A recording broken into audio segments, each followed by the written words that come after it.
We're back. This is Zolan's at Tone Zone Studios. We're doing some fretless bass tracking this Sunday afternoon. Working on a song called Brother by Sinners. Yeah, I can go back here to address the camera. This is the optimal playing position to record. Get your arm nice and bent. Yeah, that's shit. So we are going to jump right in.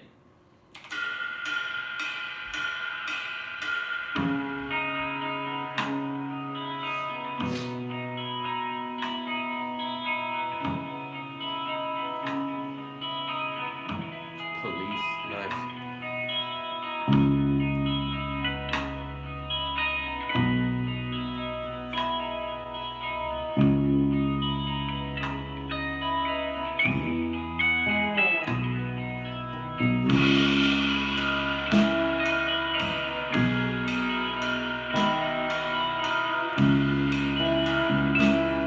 We're gonna redo that. I want to have more at the beginning.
kind of just let it fade out there at the end.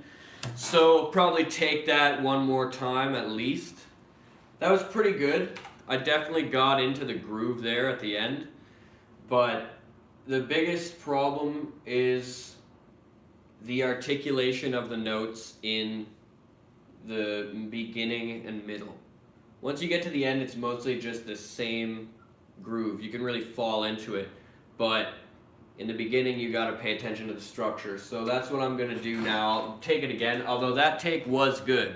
I'm definitely going to keep that. Thanks for stopping by the stream, by the way. Welcome, my friend. Welcome to the Tone Zone.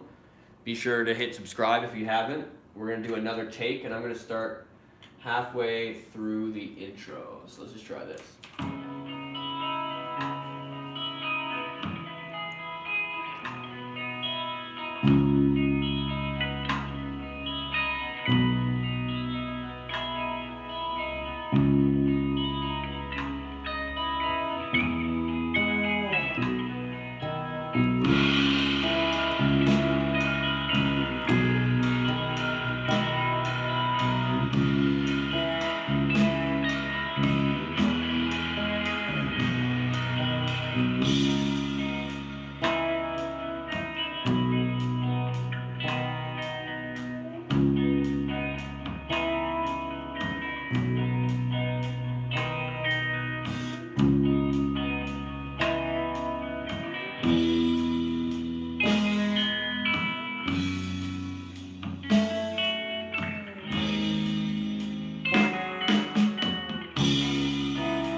Let it drop off right here. It does the little thing. Then we go.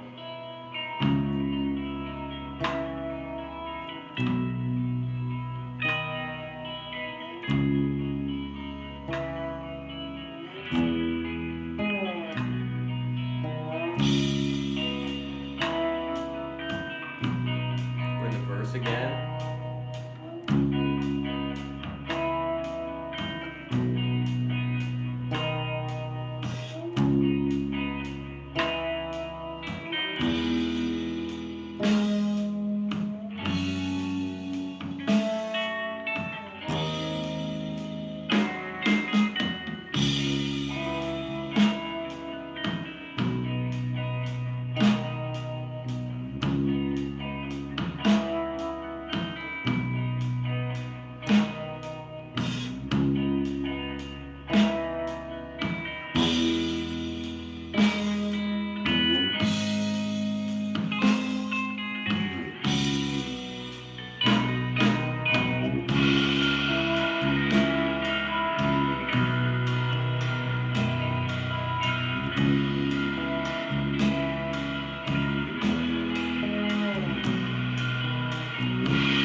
I totally fucked that up. I'm like definitely fucking around with that one.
That was definitely better than the original. I don't know. That was maybe not even better than the first take I did. But there was some obvious flaws. There was some obvious moments where that was not acceptable, let's say. But it might be a good time to take a coffee break. This is an interesting dilemma. The takes I've done are good enough to record drums, but I want them to be better. So here's the question. Should I A, continue to record bass with these programmed square drums that are a very metronomic groove, or record live drums with my shitty scratch bass track and then re-record bass after those drums are in place? That's the question, because you want your bass and drums to lock together. So if the bass is recorded before the drums, unless it's very, very much in the pocket with the square metronome drums, unless it's very much in the pocket, your drummer is going to be sabotaged. But it's a chicken-egg scenario, because if you record the drums first, you can record drums to the metronome and the scratch bass. But then you might fall into the so-called groove of that scratch bass. And if you fall into that, then you're not going to want to re-record the scratch bass. So now your mistakes have influenced the drum.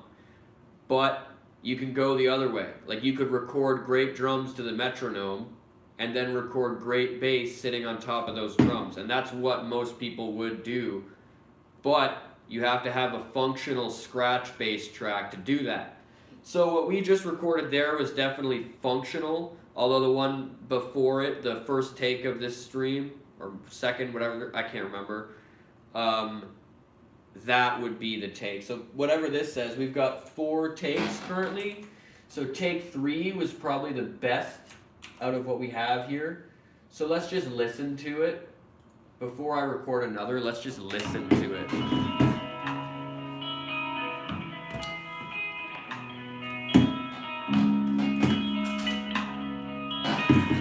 I'll give you a better angle.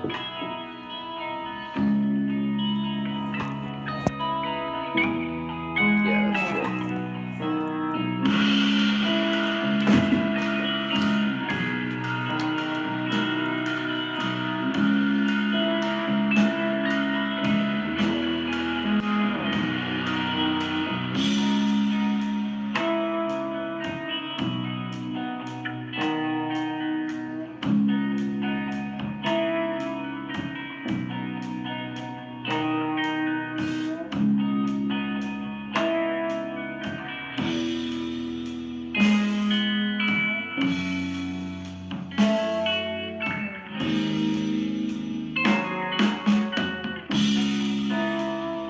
Pretty solid.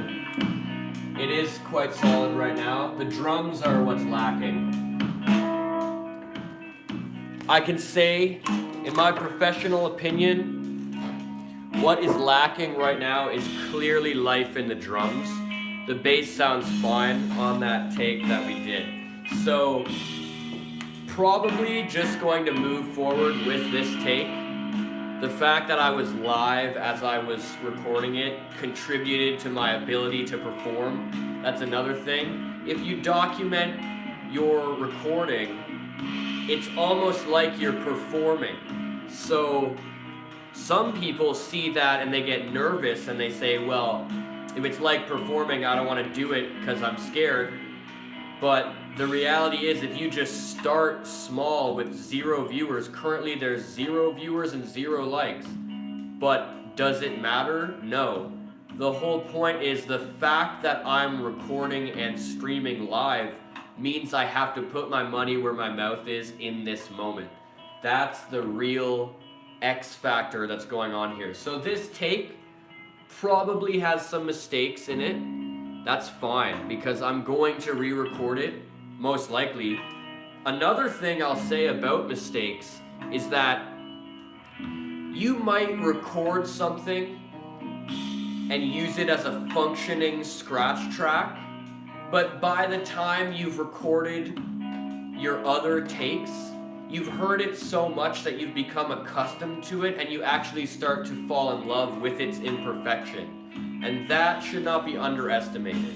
So there might be some little flubs in this take that I actually like and want to keep, or even funnier, reproduce them on purpose. So don't limit yourself. Don't doubt yourself so much either. Just go for it. See what happens.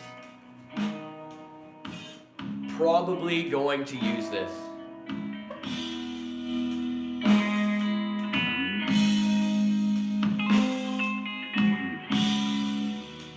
Like, there was a mistake. That's fine. It's also slightly out of tune, but it's a fretless bass, so that's not really that big of a deal. It is, but it can be punched in and rectified pretty easily, and the dissonance does contribute to the sound of the fretless bass.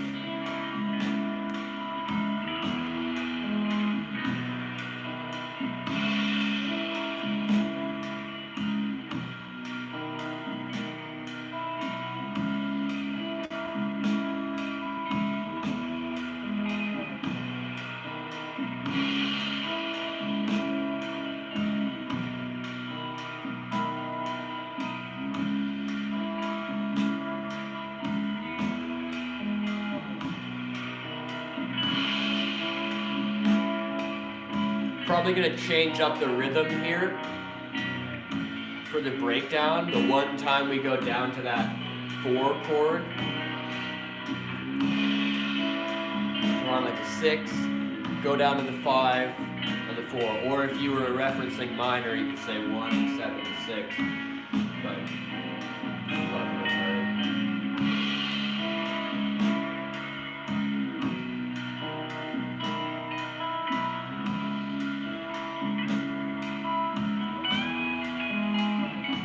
As far as I'm concerned, this is good as a functioning recording. This will work for recording drums.